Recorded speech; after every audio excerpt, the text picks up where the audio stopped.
Have you ever stopped to think about what your body actually does during ejaculation? I'm Dr. Rena, a urologist and pelvic surgeon, and today I'm going to walk you through exactly what takes place in your body when this happens. When you're engaged in sexual activity or experiencing stimulation, your body sends signals to both the brain and the spinal cord. As you reach the peak, or the highest level of stimulation just before climax, those signals travel to a specific area in the spinal cord known as the spinal ejaculatory center. Ejaculation itself is a reflex, meaning it's not something you can consciously control. It happens in two main stages, emission and expulsion. Let's break those down. During the emission phase, the tubes that carry semen, such as the vas deferens, along with other structures like the seminal vesicles and the prostate, begin to contract. These contractions push the fluid toward the urethra at the base of the penis and through the prostate. At the same time, a section of the urethra, called the posterior urethra, expands, often by 2 to 3 times its normal size. This moment is often called the point of no return. Many men describe it as a clear feeling that orgasm is about to happen, and there's no way to stop it. Interestingly, as men get older, this sensation may become less noticeable or even fade away. Next comes the expulsion phase. This is when the fluid is actually released from the urethra. It involves coordinated, rhythmic contractions of muscles around the bladder neck, the urethra, and the pelvic floor to move the semen outward.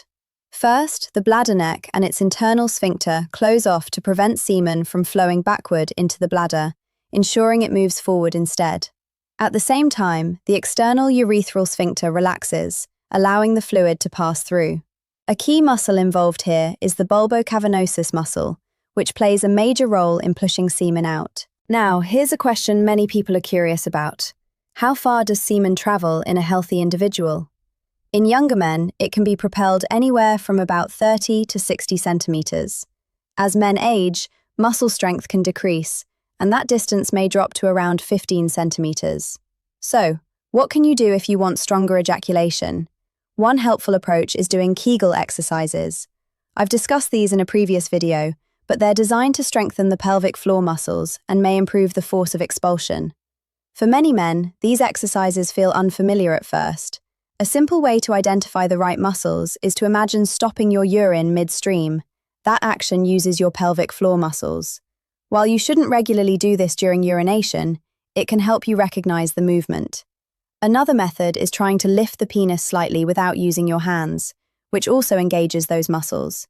To practice, tighten the muscles for 5 seconds, then relax for 5 seconds. Start with about 10 to 15 repetitions in the morning and again at night.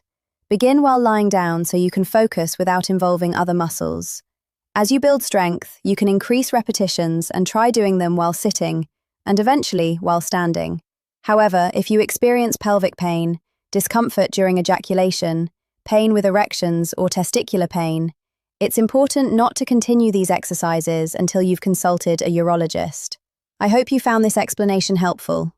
As always, take good care of yourself, because you truly matter. Thank you for watching.